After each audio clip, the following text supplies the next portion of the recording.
Assalamualaikum warahmatullahi wabarakatuh. Perkenalkan, nama saya Aulia Lala dari kelas 10B nomor urut 9. Pada kesempatan kali ini saya akan membacakan materi penyuluhan kehutanan dalam bidang kehutanan. Materi penyuluhan mempunyai unsur dan substantif dengan uraian sebagai berikut. A. Materi penyuluhan kehutanan yang berisi unsur meliputi 1. Membangun sumber daya manusia.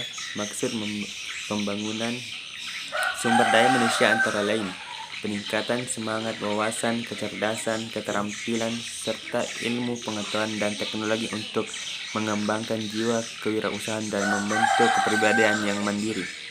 2. Peningkatan modal sosial budaya. Maksud peningkatan modal sosial budaya dan kesadaran struktural dengan memperhatikan adat setempat hingga meningkatkan partisipasi masyarakat dalam membangun kehutanan melalui pembentukan kelompok, gabungan sekelompok, asosiasi, manajemen, kepemimpinan, akses modal dan akses informasi. 3.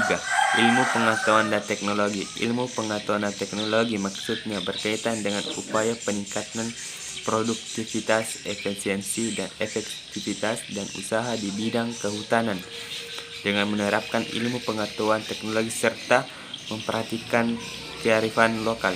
4. Informasi.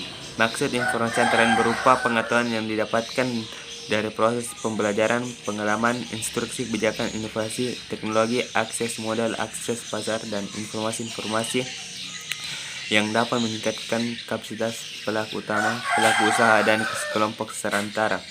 5. Ekonomi maksudnya berkaitan dengan kemanfaatan sumber daya hutan yang meliputi antara lain modal, sarana produksi, akses potensi sumber daya, peluang usaha, ekonomi kreatif, akses informasi pasar, serta untuk meningkatkan kesejahteraan masyarakat. 6. Manajemen. Manajemen maksudnya antara lain untuk meningkatkan kemampuan mengolah usaha menuju mandiri masyarakat. 7. Hukum maksudnya antara lain pemberian informasi tentang peraturan perundang-undangan sehingga masyarakat menyadari hak dan kewajiban khususnya yang berkaitan dengan bidang kehutanan. 8. Pelestarian lingkungan. Pelestarian lingkungan maksudnya berkaitan dengan pemahaman dan kesadaran tentang penting pelestarian kehutanan daya hutan sebagai sistem penyangga kehidupan bagi kesejahteraan masyarakat. B. Materi penyuluhan kehutanan yang bersifat substantif. Kegiatan pembangunan kehutanan diutamakan berupa materi kegiatan pengolahan hutan. Kegiatan pengolahan hutan merupakan kegiatan mengatur dan mengurus segala sesuatu yang berkaitan dengan hutan, kawasan hutan, dan hasil hutan. Meliputi 1. Tata hutan dan penyusunan rencana pengolahan hutan.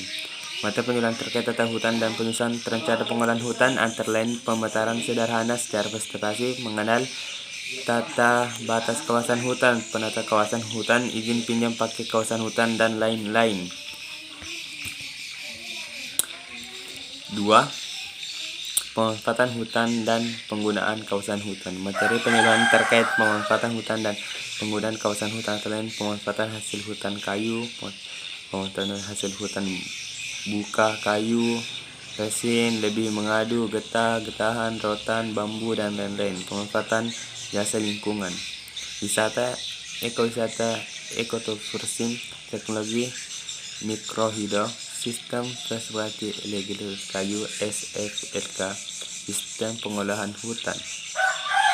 Hasil SPHL atau sistem mobil force management, SPM, teknik sederhana mengatur volume kayu, teknik sirkulum pengurangan emisi dan deforestasi, dan rekomendasi from the Strategy and Forest dan lain-lain.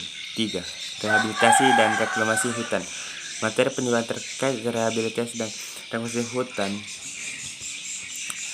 aman adalah